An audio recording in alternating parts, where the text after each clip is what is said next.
ዓለም ለማዳን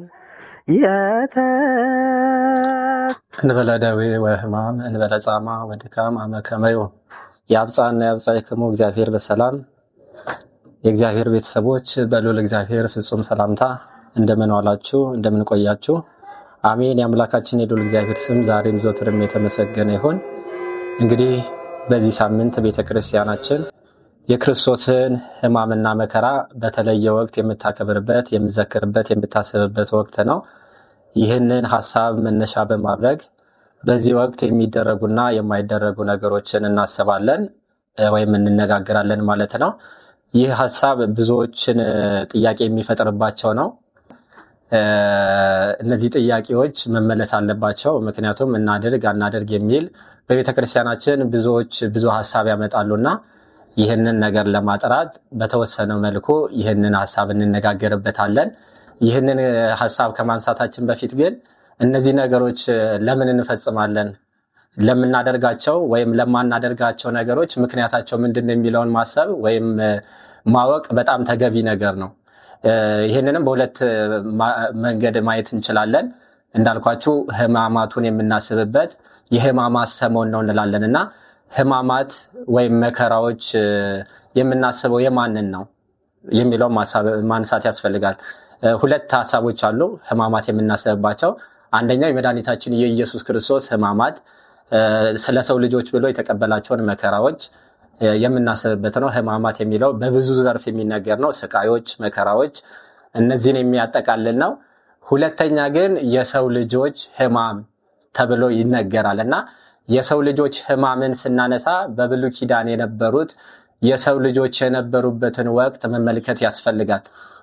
እንዳልኳችሁ በብሉይ ኪዳን የነበረውን ዘመን ቤተክርስቲያናችን በተለየ ሁኔታ በዚህ በሕማማቱ ወቅት እንድናስበው ታደርገናለችና ከሆሳና ከተከበረ ከእሑድ ከከሳተ በኋላ ያሉትን 5 ቀን ተኩል ቤተክርስቲያናችን የብሉይ ኪዳን ዘመን ነው ብላ በማሰብ ብቻ ሳይሆን የታሰበውን በተግባር የምትገልጽበት ነው። አሁን ያለንበት ከሆሳዕና በኋላ ያለነው ዘመን ብሉይ ኪዳን ላይ ያለነው። ይህ ብሉይ ኪዳን ዘመን ደግሞ በማሰብ ሳይሆን በተግባር የምንገልጽበት ነው። ስለዚህ በብሉይ ኪዳን ምን ነበር፣ የሰው ልጆች ምን ነበሩ ካለን አንደኛ ዕፀ በለስን በመብላታቸው ምክንያት ከገነት ወጥተዋል። ከገነት በመውጣታቸው ምክንያት ልጅነትን አጥተዋል። ልጅነትን በማጣታቸው ምክንያት ደግሞ በዳቢሎስ ቁራኝነት በዳቢሎስ እስራት ውስጥ ባሪያዎች ሆነዋል። የሰው ልጆች ወደ ሲኦል የሚወርዱ ሆኑ። በግራ አጋንንት የሚቀጠቀጡ ሆኑ። ወደ ሲኦል የምንወርድ ሆነን። ስለዚህ ይህንን ዘመን የምናስብበት ነው፣ የመከራውን ዘመን። በብሉይ ኪዳን የነበሩ ነቢያት የደረሰባቸውን መከራ የምናስብበት ዘመን ስለሆነ ሕማም የሰው ልጆች ሕማምን ብለን እንገልጸዋለን በብሉይ ኪዳን ስለሆነ። ሁለተኛ ደግሞ የክርስቶስ ሕማም በዚህ ዘመን ውስጥ የነበርነውን የብሉይ ኪዳን ሰዎችን ክርስቶስ በመስቀል ተሰቅሎ ተወልዶ መከራ ተቀብሎ በመስቀል ተሰቅሎ ደሙን አፍስሶ ስጋውን ቆርሶ ለኛ ሲል የተቀበለውን መከራ የምናስብበት ነው በሁለት ረገድ። ስለዚህ ብሉይ ኪዳን ዘመን መኖራችን ብሉይ ኪዳን ላይ ልንፈጽማቸው የተገቡትን ነገሮች እንከለከላለን። ምክንያቱም ዘመኑ የብሉይ ኪዳን ዘመን ስለሆነ በአዲስ ኪዳን የምንፈጽማቸው ስርዓቶች በብሉይ ኪዳን አንፈጽማቸው፣ አገልግሎት የላቸውም። ስለዚህ ከነዚህ አንጻር በብሉይ ኪዳን እንጠቀምባቸው የነበሩትን ነገሮች ብቻ እናከናውናለን። በአዲስ ኪዳን የምናደርጋቸውን ጠቅላላ እንከለከልበታለንና የመጀመሪያ የምንከለከለው ቀድሞ ስናደርግ የነበረው አሁን ግን የምንከለከላቸው ነገሮች አሉ። የመጀመሪያውን ስናስብ የመጀመሪያ የምንከለከለው በቤተ ክርስቲያን ስርዓት ቅዳሴ ይከለከላል። ይህንን ቅዳሴ በዘወትር በቤተ ክርስቲያናችን 365ን ቀን የክርስቶስን ስጋና ደሙን እየፈተተች ለምእመናት ታቀርባለች። ይህ በአዲስ ኪዳን የተፈጸመ ነው። አሁን ያለንበት ዘመን ደግሞ እንደምታውቁት የብሉይ ኪዳንን ዘመን የምናስብበት ነው። በብሉይ ኪዳን ደግሞ ቅዳሴ የለም። ስለዚህ ቅዳሴ አናስቀድስም። በዕለተ ሐሙስ ብቻ በምሴተ ሐሙስ ቅዳሴ ይቀደሳል። ይህም የሚቀደስበት ምክንያት ክርስቶስ በዚህ ቀን ለሐዋርያት ስጋውና ደሙን ያቀበለበት የሰጠበት ስለሆነ ስርዓትን የሰራበት ጊዜ ስለሆነ ብቻ ስርዓተ ቅዳሴ ይቀደሳል። ሌሎቹን ቀናት ከሰኞ እስከ ሮብ እንዲሁም ደግሞ ዓርብ ቅዳሴ አይቀደስም። ምክንያቱም የምናስበው የብሉይ ኪዳንን ዘመን ስለሆነ በብሉይ ኪዳን ቅዳሴ ስለሌለ ሁለተኛ ደግሞ የቡራኬ አገልግሎት የለም። አባቶች ከሊቃነ ጳጳሳት ጀምሮ እስከ ቀሳውስት ደረጃ ይዙት የነበሩትን መስቀል ያስቀምጣሉ። ምክንያቱም የመስቀል አገልግሎት በተግባር የተገለጸው በሐዲስ ኪዳን ነው። ስለዚህ በብሉይ ኪዳን የመስቀል አገልግሎት ስለሌለ የመስቀል አገልግሎት የለም ብንል ግን በምሳሌና በትንቢት ተገልጿል። ያ የተገለጸው ትንቢትና ምሳሌ ግን ለአዲስ ኪዳኑ ጥላ ሆኖ አማናዊው ደግሞ የተገለጸው በአዲስ ኪዳን ነው። ምክንያቱም የመስቀል አገልግሎት በይፋ የተደረገው ወይም ቤተክርስቲያናችን የምትጠቀመው በአዲስ ኪዳን ነው። ክርስቶስ በመስቀል ላይ ተሰቅሎ ባፈሰሰው ደሙ በቆረሰው ደሙ መስቀል ተቀድሷል። ምክንያቱም በብሉይ ኪዳን የነበረው መስቀል የወንበሌዎች መቀጣጫ፣ ወንጀለኞች የሚሰቀሉበት ነው። የጽድቅ ምልክት ሳይሆን የኃጢአት ምልክት ነበር። ስለዚህ በብሉይ ኪዳን ዘመን ስለሆነ አባቶች በአዲስ ኪዳን የሚገለገሉበትን መስቀል ያስቀምጣሉ፣ አይባርኩም። ምእመናንም ደግሞ አይሳለሙም በብሉይ ኪዳን መሳለም ስለሌለ። ስለዚህ የቡራኬ አገልግሎት የለም። በዚሁ ተጨማሪ ደግሞ የዝክር አገልግሎት የለም። በቤተክርስቲያናችን ቅዱሳንን እንዘክራቸዋለን። ምንዘክራቸው ደግሞ የተለያዩ የዝክር ስርዓቶችን በመፈጸም ነው። እነዚያ ዝክሮች ደግሞ በአዲስ ኪዳን ነው ዝክሮችን የምንፈጽማቸው። በብሉይ ኪዳን ማንም የሚዘከር ስለሌለ ስለዚህ የዝክር አገልግሎት የለም። አራተኛው በቤተክርስቲያን ደረጃ እስካሁን በቤተክርስቲያን ደረጃ ነው። ቅዳሴ የቤተክርስቲያን ስርዓት ቤተክርስቲያናችን አፈጽምም። ሁለተኛ የቡራኬ አገልግሎት ካህናት አገልግሎቿን ይህንን ስርዓት እንዲፈጽሙ አታደርግም። ሶስተኛ ደግሞ የማሳለም አገልግሎት፣ አራተኛ ደግሞ ፍትሐት የለም በቤተክርስቲያናችን ስርዓት። ምክንያቱም በብሉይ ኪዳን የነበረው ዘመን የፍዳ በዳቢሎስ ባረኝነት ስለነበሩ ሰዎች ያንዛን ዘመን ስለምናስብ ፍትሐት የለም። አባቶቻችን እንደሚሉት ወንድ ከሆነ 40 ቀን ሙሉ ከመሞቱ በፊት ዳቢሎስ በጣም የሚከብድ ህመም ያመጣበታል፣ ይንቀጠቀጣል፣ ይፈራገጣል። የራሱን ያህል መቃብር ቆፍሮ በእሱ ይቀበራል ይላሉ። የመቃብሩን ያህል ቆፍሮ በዛው ይቀበር ነበር። ሴትም ብትሆን ደግሞ ከመሞታ 80 ቀን ሲቀራት ዲያብሎስ በብዙ አይነት መከራ ያመጣባታል፣ ያንቀጠቅጣታል፣ ብዙ አይነት ፈተና ያመጣባትና በመቃብሯ ያህል ቆፍራ በዛ ትቀበር ነበር። ዲያብሎስ የሰው ልጆች በብሉይ ኪዳን ከመሞታቸው በፊት እጹፍ ገጹን ያሳያቸው ነበር። ጠቋራ መልኩን ያሳያቸውና ያንን ጠቋራ መልክ ተመልክተው የብሉይ ኪዳን ሰዎች በዛን ስቃይ ታመው በጣር ነበረ የሚያርፉት የነበረው። ስለዚህ በዛ ዘመን ምክንያቱም የሰው ልጆች በብሉይ ኪዳን በስጋቸው የዲያብሎስ ተገዢዎች ነበሩ። ሲሞቱ በስጋቸው በመቃብር ይቆራኛቸዋል፣ በነፍስ ደግሞ በሲኦል ይቆራኛቸው ነበር ባሪያዎች ስለነበሩ። ስለዚህ ፍትሐት የለም የሚፈቱበት መንገድ ስለሌለ። ስለዚህ በብሉይ ኪዳን ፍትሐት ስለሌለ ይህንን ፍትሐት በቤተክርስቲያናችን አይፈጸምም። ታዲያ አሁን የሚሞቱ ሰዎች እንዴት ይደረጋል ከተባለ ይህንን ቤተክርስቲያናችን ደግሞ ስራ ሰርታልናለች። ሆሳዕና ከቅዳሴ በኋላ ቤተክርስቲያናችን የፍትሐት አገልግሎት ሁሉም የሚፈቱበት፣ ከዛ በኋላ እንኳን ሰዎች ቢሞቱ በዚህኛው በተፈታው ስርዓት መሰረት ለሁሉም የሚሆን ስርዓትን ሰርታልናለች። ስለዚህ በዕለተ ህማማት ወይም በህማማት ሰሞን የሚሞቱ ሰዎች ፍትሐታቸው ተቋረጠ ማለት አይደለም። ቤተክርስቲያናችን አንዴ አጠቃላ በዚህ ሰሞን ለሚፈጸሙ ነገሮች ጠቅላላ ይህንን ስርዓት ሰርታልናለች። ስለዚህ የፍትሐት አገልግሎት የለም። አምስተኛ በቤተክርስቲያን ደረጃ አሁንም የጸበል አገልግሎት የለም።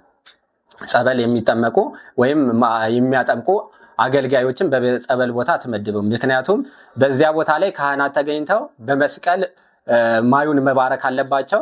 ካህናትም ደግሞ የቡራኬ አገልግሎት መስጠት አለባቸው በጸበል ቦታ።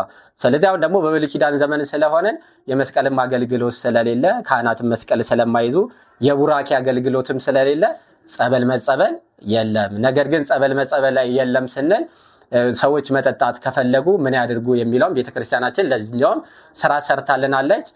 በሰመነ ሕማማት ግብረ ሕማማት የሚባል መጽሐፍ አለ። በተለያዩ ዘርፍ የተዘጋጀ መጽሐፍ ነው። እሱን ሊቃውንተ ቤተክርስቲያን በቤተክርስቲያን ያነባሉ። ስለዚህ እሱ የእግዚአብሔር ቅዱስ ቃል ስለሆነ ምእመናን ይህንን ማይ መጠጣት የሚፈልጉ ከሆኑ ያንን ያመጡትን ውሃ በዛ በቅዱሳን አባቱ ሊቃውንተ ቤተክርስቲያን በሚያነቡበት አትሮንስ ስር አድርገው የተጸለየበትን ጸሎት የተለመነበትን ጸሎት ያንን ጸበል መጠጣት ይችላሉ። ለጸበል አገልግሎት ለአገልግሎት መጠቀም ይችላሉ። በዚህ መሰረት ቤተክርስቲያናችን ስራ ሰርታለች። ከጠዋት ጀምሮ እስከ ማታ ድረስ ያ የግብረ ሕማማቱ ስለሚነበብ የእግዚአብሔር ቃል ስለሆነ ያንን ማይ የእግዚአብሔር ቃል ስለሚቀይረው ያንን መጠቀም ይችላሉ ምዕመናን። ከዛ በተጨማሪ ግን ጸበል መጸበል የለም ማለት ነው። ሌላው ሰባተኛው በምዕመናን ደረጃ እስካሁን በቤተክርስቲያን ደረጃ ነው። በምዕመናን ደረጃ ሩካቤ አይፈቀድም። ይህ ሩካቤ በጾም ወቅትም አይፈቀድም። ምክንያቱም የሚጾም ሰው ከሩካቤ ይጠበቃል። ነገር ግን ቤተክርስቲያናችን በዚህ ወቅት አጥብቃ ነው የምትከለክለው። ያው ሩካቤ ስጋ ሲፈጸም ስጋዊ ደስታ ይገኛል። በዚህ በሰሞነ ሕማማት ደግሞ ስጋዊ ደስታ ማንም ማግኘት የለበትም። ምክንያቱም የክርስቶስን ሕማም በፍጹም ልቦና በፍጹም ሕሊናው በማሰብ ብቻ ሳይሆን በተግባር የሚገልጸው ስለሆነ መከራውን ማሰብ አለበት፣ ሕማሙን ማሰብ አለበት። ስለዚህ የተከፈለልንን ዋጋ አስበን የምናስበው ወቅት ስለሆነ ተድላ ደስታ በፍጹም የተከለከለ ነው። በፍጹም ምክንያቱም ቤተክርስቲያን ሩካቤ ስጋ ስትል የወንድና የሴት ፈቃድ በጾም ውስጥ ቢነሳ የምታቻችላቸው ነገሮች አሉ። ነገር ግን በዚህ ወቅት ግን የሚቻቻል ነገር የለም፣ በፍጹም አይፈቀድም። ሌላው በምዕመናን ደረጃ ስለ ጾም ላይ እስካሁን እስከ 9ም እንጾማለን። የቻለ ደግሞ ገፋ አድርጎ ይጾማል፣ እንደ በረታው አቅም እንዳለው ይጾማል። በዚህ ወቅት ግን በሰሞነ ሕማማት በ5ቱ ቀናት ውስጥ ቤተክርስቲያናችን ፀሐይ እስከምትጠልቅ ጀንበር እስከሚገባ ድረስ ሁሉም ምዕመኗ እንዲጾም ታዛለች። ስለዚህ እስከ 1 ሰዓት ግዴታ ሁሉም ምዕመናን የሚጾምበት ወቅት ነው። መጾም የማይችል ግን አልቻለም ብላ ደግሞ ቤተክርስቲያናችን ዝም አትልም። በዚህ ወቅት ባይጾም ጾሙ ከወጣ በኋላ ይህንን ወቅት በማሰብ ቀኑና እንዲጾም ታደርጓለችና የሚችል እስከ 1 ሰዓት የሚጾምበት ስርዓትን ቤተክርስቲያን ሰርታልናለችና ሁላችንም ምዕመናን ይህንን በማሰብ እስከ 1 ሰዓት መጾም አለብን። ከጾምን በኋላ ደግሞ የምንበገበው ያው ማካካሻ መሆን የለበትም። የላመ የጣመ እንድንበላ ቤተክርስቲያናችን አታዘንም። ስለዚህ የተቻለው ለስጋዊ ለድካሙ ትንሽ የሚገባውን ነገር ማድረግ እንጂ የጾምነውን ያህል የላመ የጣመ እንድንመገብ አትፈቅድም። በዚህ ወቅት ደግሞ የተወሰነ ነገር ብቻ እንድንቀምስ ቤተክርስቲያናችን ታዘናለች። ሁለተኛ በተጨማሪ ደግሞ በዚህ ወቅት ላይ ስለ ጾም ላይ የሚፈቀደው አክፍሎ መጾም የሚችል ሰው 1 ቀን እያለፈ በሁለተኛው ቀን እንዲጾም ቤተክርስቲያናችን በዚህ በደንብና የምታዘው የምትፈልገውም ይህንን ነው። ሰኞን የበላ ማክሰኞን ዘሎ ሮብ እንዲጾም እንዲህ በማድረግ መጾም ይቻላል። በመጨረሻ ደግሞ ሐሙስ ተበልቶ መጨረሻ እስከ ትንሳኤ አክፍሎት ይባላል። ይህንን የበረቱ ያደርጉታል። ሐሙስ በልተው አርብን ውለው ቅዳሜን ውለው የትንሳኤ ዕለት የሚመገቡ አሉ። የማይችል ግን ከአርብ ስግደት በኋላ ተመግበው እስከ ትንሳኤው ድረስ የሚቆዩ የ1 ቀን አክፍሎት አለ። በዚህ መንገድ ቤተክርስቲያናችን ጾምን ታዛለች ማለት ነው። ሌላው ሰላምታ ነው። ሰላምታ በዚህ ወቅት የሚከለከልበት ወቅት አለ። ብዙዎች ምዕመናን ባለማወቅ ሰላምታን በዚህ በሰሞነ ሕማማት ሁሉንም ቀናት ሰላምታ እንደተከለከለ የምናስብ ሰዎች አለን፣ ባለመረዳት ባለማወቅ። ቤተክርስቲያናችን ግን ሰላምታን የምትከለክለው ሐሙስን ቀን ብቻ ነው። ቤተክርስቲያናችን በሌሎች ቀናት በፍጹም ተገቢ በሆነ ሰላምታ ሰላም እንድንሰጣጣ ሁልጊዜ በቅዳሴያችን ታዘናለች። እጅ እንድንሰጣጥ፣ ሰላምታ እንድንሰጣጥ፣ ፍቅር ባለው ሰላምታ እንድንሰጣጥ ቤተክርስቲያናችን በሁሉም ቀናት ታዘናለች። በዚህ ቀን ግን ሰላምታ እንዳንሰጣጥ ቤተክርስቲያናችን ታዘናለች። ሐሙስን ዕለት ብቻ ለምን ሆነ ካልን በዚህ ወቅት ላይ የፍቅር መገለጫ የሆነው ሰላምታ የማስመሰያ የታመነ ሰው የመካጃ ምልክት ሆኗል። በፍቅር ምክንያት በፍጹም ሰላምታ የፍቅር ሰላምታ በሆነው በመሳሳም ይሁዳ ክርስቶስን አሳልፎ ሰጥቶታልና ይህ የተገባው ሰላምታ ለመሸጥ ምክንያት ሆኗልና ቤተክርስቲያናችን ይህንን ሰላምታ እንድናስወግድ ታደርገናለች። ብዙዎቻችን በሽንገላ ተሞልተን በልባችን ሽንገላ ተሞልቶ ክፋትን ተሞልተን ብዙዎችን በማስመሰል ሰላም የምንላቸው እንደምንወዳቸው አስመስለን የምንሰማቸው ሰዎች አሉና ከዚህ እንድንርቅ ነው። ይሄንን ቀን በማሰብ ደግሞ በሌሎች ቀናትም በማስመሰል ሰዎችን ሰላም እንዳንል ቤተክርስቲያናችን ታዘናለችና ክርስቶስ በዚህ ወቅት ላይ እጅግ በጣም የተሰማ ወቅት ነው። ምክንያቱም በወዳጁ በይሁዳ ነው የተሳመውና መዝሙረኛው ቅዱስ ዳዊት ስለዚህ ወቅት ሲናገር በመዝሙር 40 ቁጥር 9 ላይ የሰላሜ ሰው የታመንኩበትን እንጀራዬን የበላ በእኔ ላይ ተረከዙን አነሳ ይላል። የሰላሜ ሰው እንጀራዬን የበላ ተረከዙን በእኔ ላይ አነሳ የተባለው በይሁዳ የተፈጸመ ነው። ምክንያቱም የሰላም ሰው የተባለው ከሐዋርያት መካከል ክርስቶስ የመረጠው ይሁዳን ነው። እርሱ ግን እንጀራውን በልቶ ከክርስቶስ ማዕድ ተመግቦ ነገር ግን ክርስቶስን አሳልፎ ሰጥቶታልና ይህንን እንዳንፈጽም ቤተክርስቲያናችን ምን ብላ ትገልጸዋለች? ይህንን ከወዳጅ መሳም የጠላት ማቁሰል ይሻላል። ምክንያቱም የወዳጅ መሳም ለሽንገላ ከሆነ አሳልፎ ለመስጠት ከሆነ የጠላት መሳም ይሻላል ብላ ቤተክርስቲያናችን በዚህ ወቅት ታስተምራለችና ሰላምታ ሐሙስን ዕለት ብቻ እንዳንሰጣጥ በሌሎች ቀናት ላይ እንሰጣጣለን። ይሄ 9ኛው ነው። ሌላው ከዚህ ጋር በተገናኘ ቤተክርስቲያናችን ስለ ስግደት ነው። ስግደት ብዙዎቻችን የምንወዛገብበት ነገር ነው።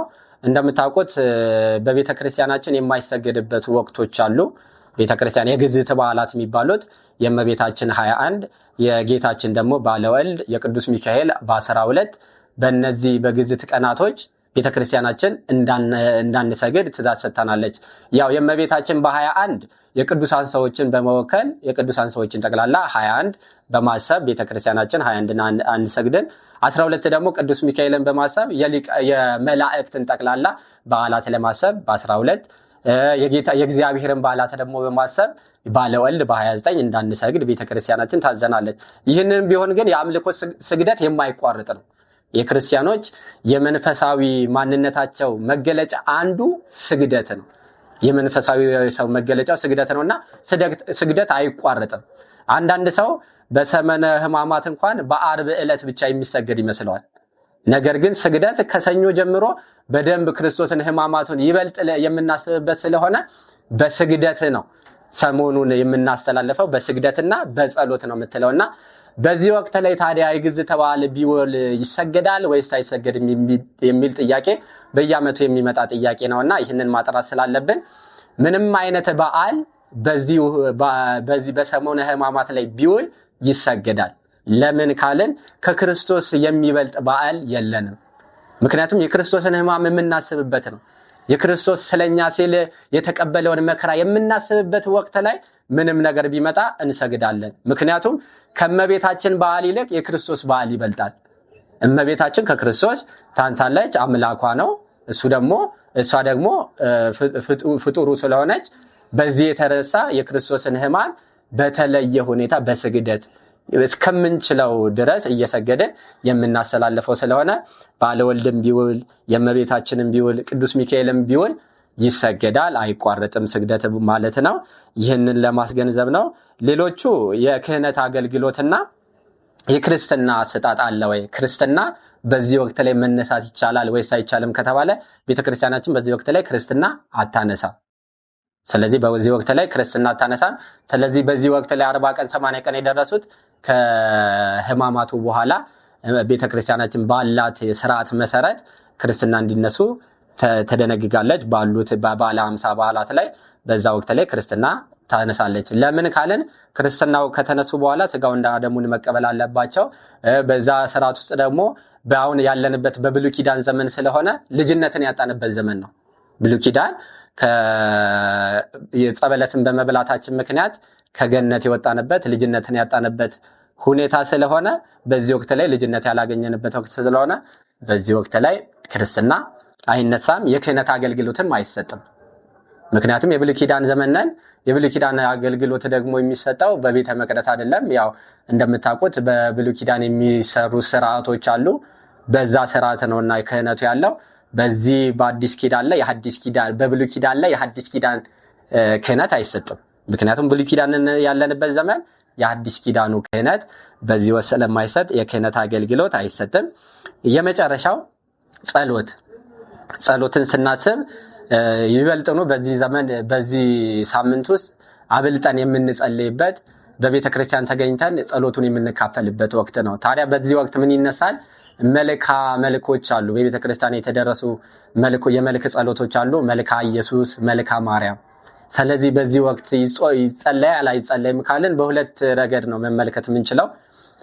በቤተክርስቲያናችን በህብረት ጸሎት ላይ ይህንን መልካ መልኮችን በመልካ ሕማማት ለውጠዋለች። በቤተክርስቲያናችን በየሰዓቱ ጸሎት ይደረሳል፣ ዳዊት ይደገማል። ስለዚህ ጸሎት ሲታደል ወይም ጸሎት ሲጸለይ የዕለታቱን ጠቅላላ ቤተክርስቲያን ትጸልያለች፣ አንቀጸ ብርሃንን ትደግማለች። በመልካ መልኮች በመልካ ኢየሱስ በመልካ ማርያም ፋንታ ደግሞ መልካ ሕማማትን ታደርሳለች። ስለዚህ ጸሎቱን በዚህ ረገድ ቤተክርስቲያናችን በህብረት ጸሎት ይህንን ታደርጋለች። የቻለ ሰው ከዚህ ጸሎት መካፈል አለበት። በቤተክርስቲያናችን በሚጸለዩ ጸሎቶችን መስማት፣ በሚጸለዩ በህብረት ጸሎቶች ደግሞ መካፈል የሚችል ሰው፣ የማይችል ሰው ግን በግል በሚጸልይበት ጸሎት ላይ መልካ መልኮችን መጸለይ ይችላል፣ አልተከለከለም። በግል በጸሎት ላይ መልካ ኢየሱስን መልካ ማርያምን መጸለይ ይችላል። በህብረት ጸሎት ላይ ግን የመልካ ኢየሱስና መልካ ማርያም በመልካ ሕማማት ተለውጧል። ስለዚህ ይህንን ይመስላል የጸሎት ስርዓታችን። በይበልጥ ግን በዚህ ሰሞን ላይ ይቅርታ በጣም የሚያስፈልገው ነገር ይቅርታ ነው። ክርስቶስ ብዙ በድለነው ብዙ እኛ አስቀይመነው ያለምንም ዋጋ ግን ፍቅሩን የገለጸበት ወቅት ነው። ስለኛ መከራ የተቀበለበት፣ ስለኛ ሲል እርኩስ ምራቅ የተተፋበት፣ ስለኛ ሲል ከሊጦስ ጥራስ ከቀራንዮ ከባድ መስቀል ተሸክሞ የወጣበት ዘመን ነው። በጣም ብዙ መከራ የተቀበለበት 5666 ጅራፍን መከራን የተቀበለበት፣ መከራውን በደንብ የምናስብበት ስለሆነ እርሱ እኛን ይቅር ካለን ደግሞ በዚህ ረገድ እኛን የበደሉ ሰዎች አይኖሩም። ስለዚህ የይቅር ባይነት ልብ ሊኖረን እንደሚገባ በዚህ ረገድ ማሰብ ያስፈልጋል። ይህንን ካለን እንደ መጨረሻ በዚህ ሳምንት ስያሜዎች ምንድነው የሚለውን እንመልከት። ዛሬ እሁድ ሆሳዕና ይባላል። ነገ ደግሞ ሰኞ የበለስ ቀን ይባላል። በማክሰኞ ደግሞ የትምህርት ቀን ይባላል። ሶስተኛው ደግሞ ዕለተ ረቡዕ ደግሞ የአይሁድ የምክር ቀን ይባላል። ክርስቶስን አሳልፈው ሊሰጣ ይሁዳ ሊቀ ካህናትን የተማከሩበት፣ ክርስቶስንም ደግሞ አሳልፈው ሊሰጣቸው የተማማሉበት የወሰኑበት የምክር ቀን ነው። ዕለተ ሐሙስ ደግሞ የምሴተ ሐሙስ ይባላል። የሽቶ ቀን ይባላል። ብዙ ስያሜዎች አሉ። ያው አንዳንዱን ካነሳን ይበቃል በሚል ነውና በምሴተ ሐሙስ ክርስቶስ የሐዲስ ኪዳን ስርዓትን የሰራበት፣ ስጋውን ቆርሶ ደሙን አፍስሶ ለዓርብ የሚገልጸውን ስርዓት በሐሙስ ዕለት ያንን ስጋዬ ነው ደሜ ነው ብሎ ለሐዋርያት ያቀበላቸው የሐዲስ ኪዳን ስርዓት የተሰራበት ነው። የመጨረሻው አምስተኛው ቀን ዕለተ ዓርብ ነው። ይሄ ደግሞ ዕለተ ዓርብ የስቅለት ቀን ይባላል። ክርስቶስ ስለ ዓለም ድህነት ብሎ በቀራንዮ በመስቀል ላይ የተሰቀለበት ስለሆነ የስቅለት ዕለት ይባላል። ቅዳሜ ደግሞ ቀዳም ሱር ይባላል። የማትጾሟ ቅዳሜ ነች። ቤተክርስቲያናችን ቅዳሜና እሁድን እንድንሽር አትፈቅድልንም። በፍትሐ ነገሥቱም ማንም በሰንበት እንዲጾም አይፈቀድለትም። የተቻለውን እንዲመገብ ታዛለች። በዚህ ግን የተሻረች ቅዳሜ ነች። አንድ ሚሽራት ቢሆን ይሄ የጌታችን የመድኃኒታችን የኢየሱስ ክርስቶስ በመቃብር መዋሉን የምናስብበት ስለሆነ በሱ በመቃብር ውሎ እኛም መመገብ ስለማይገባን የእርሱን ሕማሙን እንድናስብ ቤተክርስቲያናችን ቀዳም ሱርን እንድናስብ፣ በልደት ወቅትም ደግሞ አክፍሎ ስላለ በዛም ቅዳሜ የሚውልበት ከሆነ ቅዳሜን እንዳንበላ ቤተክርስቲያናችን ታዘናለች። ይህ ቀዳም ሱር ብዙዎች ጾመዋል በረከት እንድናገኝ። እመቤታችን፣ ቅዱስ ማርቆስ የክርስቶስን መከራ እያሰቡ ይህንን ዕለት በጾም አሳልፈዋልና እኛም ደግሞ የእሱን ሕማም ለማሰብ በጾም የምናሳልፍበት ወቅት ነው። ሌሎቹን ደግሞ በጾም በስግደት የምንውልበት ወቅት ነው። ብዙዎች ይጠይቃሉ፣ ይሁዳ ክርስቶስ መቼ ነው አሳልፎ የሰጠው ይላሉ። ምክሩ የተማከረው ከሊቀ ካህናቱ ጋር ሮብ ነው። ግን አሳልፎ የሰጠው ከቆረቡ በኋላ ወዲያው ይሁዳ ተነስቶ ወደ ሊቀ ካህናቱ ሄዶ የምስመው እርሱ ነው ብሎ ክርስቶስ ከስጋውና ደሙን ካቀበላቸው በኋላ በደብረ ዘይት ሐሙስ ዕለት ከምሽቱ 3 ሰዓት ላይ አሳልፎ ሰጥቷቸዋል። ክርስቶስ ከተላለፈበት ጊዜ ጀምሮ እስከ ተሰቀለበት ሰዓት ድረስ 18 ሰዓት ይሞላል። ያንን 18 ሰዓት ደግሞ በማሰብ ቤተክርስቲያን ልጆቿ ክቡር ስጋውንና ቅዱስ ስጋውን ከመቀበላቸው በፊት 18 ሰዓት እንዲጾሙ ታዛለች። ስርዓቱም በዛ ዘንድ የመጣ ነው። ይህንን ይመስላል። በተወሰነ መልኩ ይህንን ለማየት ሞክረናል።